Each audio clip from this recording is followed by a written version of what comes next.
नाजरीन अस्सलाम वालेकुम रहमतुल्लाहि व बरकातुहू। मीठा करेला चैनल पे साबिर मुस्तफ़ा अबदी आपका वालेहाना इस्तकबाल करता है। आज मैं और मुश्ताक करीमी जलगांव शहर से मुज़ाफ़ात में हरियाली के अंदर टहलने के लिए निकल पड़े और क्या देखते हैं कि शहर से बाहर हर तरफ हरियाली ही हरियाली है। पौधे अपनी कोंपलों से सर बाहर निकाल रहे हैं और वो इंतज़ार में हैं। इंतज़ार उन्हें बारिश का भी है कि गुज़िश्ता 8 दिनों से बारिश थम सी गई है और अनकरीब ही अगर मज़ीद इसमें ताख़ीर होती है तो ये पौधे मुरझाने के कगार पर है। मुझे शेर याद आता है कि सिर्फ़ शबनम ही शाने गुलिस्ता नहीं, सिर्फ़ शबनम ही शाने गुलिस्ता नहीं, शोलाओ गुल का भी दौर चलता रहे, अश्क भी चश्मे पूर्णम से बहते रहें और दिल से धुआं भी निकलता रहे। तेरे कब्ज़े में है ये निज़ामे जहां, तू जो चाहे तो सहरा बने गुलसिता, हर नज़र पर तेरी फूल खिलते रहें, हर इशारे पे मौसम बदलता रहे। यकीनन दोस्तों, ये तमाम मौसमों की तब्दीलियाँ, ये पूरी कायनात में इनकलाब सिर्फ़ अल्लाह अज़्ज़ व जल के इख्तियार में। वो जब चाहें तो सहरा को गुलिस्तां में बदल देता है और जब बहार का मौसम आता है उसके बाद फिर फ़ौरन बाद ख़िज़ां का मौसम चला आता है। तो ये तब्दीलियाँ, ये मौसम की तब्दीलियाँ ज़िंदगी के लिए निहायत ज़रूरी है। ऐसा नहीं है कि हर वक्त सिर्फ़ हरियाली और सरसब्ज़ व शादाबी ही रहें, बल्कि ये ख़िज़ां का मौसम भी अपनी एक अलग अट्रैक्शन अपने अंदर रखता है। और हम देख रहे हैं कि ये मेहंदी का दरख्त है जिसे मुश्ताक करीमी शूट कर रहे हैं। बहुत ज़माने के बाद ये मेहंदी का दरख्त देखने को मिला है। हम अपने बचपन में इस मेहंदी के दरख्तों को लाकर उसकी पत्तियाँ कूटकर हाथों पर लगाया करते थे और जब वो लाल हो जाते थे तो बहुत खुश हुआ करते थे। लेकिन ये अब तमाम चीज़ें किस्सा पारीना हो गई हैं।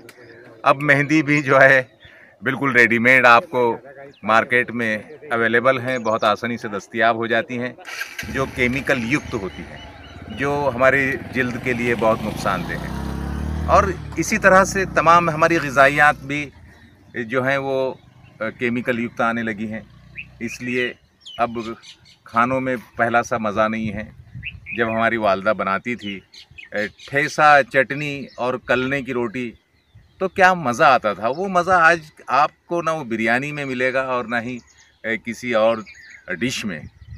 तो ये ज़माना इसी तरह बतदरीज बदलता रहेगा और जितनी हम समझ रहे हैं कि हम बहुत इर्तिकाई मंज़िल हमने तय कर ली हैं, लेकिन फिर भी हमारा माज़ी बहुत ही ताबनाक और बहुत सुनहरे था।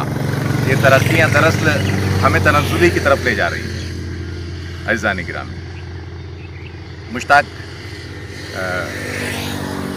वाकई में ये मंज़र देखो आप, ये दरख्त, ये नीम के पौधे हैं जहाँ किसान बैठकर अपने मज़दूरों के साथ बैठकर खाना खा रहे हैं। और ये कितनी फ़ज़ा, कितनी खुशगवार है यहाँ की, जिसमें कोई पॉल्यूशन नहीं है, माहौलियात की कोई भी ख़राबी नहीं है।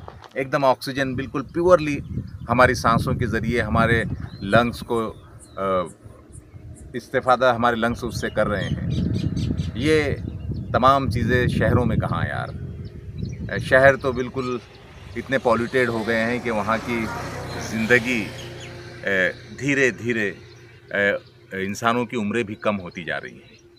और इसकी सबसे बड़ी वजह यह है कि हम एक पॉल्यूशन भरी ज़िंदगी का हिस्सा होकर रह गए हैं। आप हमारे शहरों के मुकाबले में देहातों में बसने वाले लोगों को देखें तो आप देखेंगे कि वो वाकई उनके अंदर जफाकशी हैं, वो बहुत सेहतमंद हैं, बहुत बाय चांस बीमार होते हैं और बीमार भी ऐसे होते हैं कि वो अपने ही कुछ इलाज कर लेते हैं घरेलू और उससे अल्लाह उनको शिफा दे देता है।